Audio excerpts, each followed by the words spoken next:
ശക്തമായൊരു വ്യോമ പ്രതിരോധം എന്ന് കേൾക്കുമ്പോൾ ലോകം ആദ്യം ഓർക്കുന്നത് റഷ്യയുടെ S-400 തന്നെയാണ്.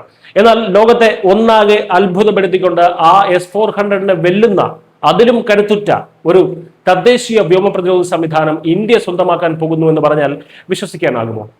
അതെ, ഇന്ത്യൻ പ്രതിരോധ മേഖലയിൽ വിപ്ലവം സൃഷ്ടിച്ചുകൊണ്ട് പ്രൊജക്ട് കുശ പ്രവർത്തന സജ്ജമാക്കാൻ ഒരുങ്ങുകയാണ്. DRDO വികസിപ്പിക്കുന്ന extended range air defence system അഥവാ പ്രൊജക്ട് കുശ ഇന്ത്യൻ വ്യോമസേനയുടെ കരുത്ത് ഇരട്ടിയാക്കുന്ന പദ്ധതിയാണ്. 3 തരം ഇന്റർസെപ്റ്റർ മിസൈലുകളാണ് ഇതിൽ സജ്ജമാക്കുന്നത്.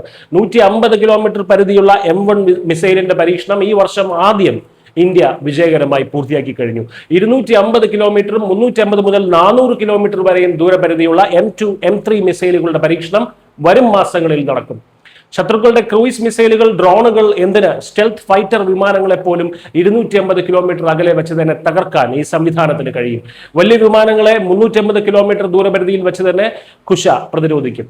S-400 മികച്ചതാണ് കുശ എന്ന് പറയാൻ പ്രധാന കാരണം ഇതിന്റെ നിർമ്മാണ ചെലവാണ്. 5 സ്ക്വാഡ്രൺ S-400 മിസൈലുകൾക്കായി 2018 ഇന്ത്യ മുടക്കിയത് ഏകദേശം 45,000 കോടി രൂപയാണ്. എന്നാൽ പ്രൊജക്ട് കുശയുടെ 5 സ്ക്വാഡ്രണ് ഇന്ത്യക്ക് വരുന്നത് കേവലം 21,700 കോടി രൂപയുടെ ചെലവ് മാത്രം. അതായത് പകുതിയിൽ താഴെ. S-400 ഓരോ റഷ്യൻ മിസൈലിലും 100 കോടി രൂപയോളം വില വരുമ്പോൾ നമ്മുടെ തദ്ദേശീയ മിസൈലുകൾക്ക് വെറും 40 മുതൽ 50 കോടി രൂപ വരെ മാത്രമേ വിലയുള്ളൂ എന്നതാണ് ഇതിലെ ഏറ്റവും വലിയ മേന്മ. വിലക്കുറവിനൊപ്പം വിദേശ രാജ്യങ്ങളുടെ ഇടപെടലില്ലാത്ത പൂർണ്ണ നിയന്ത്രണവും കുശയുടെ പ്രത്യേകതയാണ്. വിദേശ നിർമ്മിത ആയുധങ്ങളെ ആശ്രയിക്കുമ്പോൾ തന്ത്രപ്രധാനമായിട്ടുള്ള യുദ്ധ സാഹചര്യങ്ങളിൽ അവരുടെ നിയന്ത്രണങ്ങൾ നമ്മൾ ഭയക്കേണ്ടതുണ്ട്.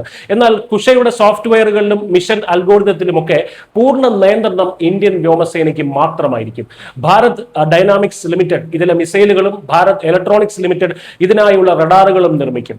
ഇന്ത്യയുടെ സ്വന്തം പോർവിമാനമായിട്ടുള്ള തേജസ് മാർക്ക് 2, നേത്ര വ്യോമാക്രമണ മുന്നറിയിപ്പ് സംവിധാനം എന്നിവയുമായി കുശയെ തടസ്സമില്ലാതെ ബന്ധിപ്പിക്കാനും സാധിക്കും.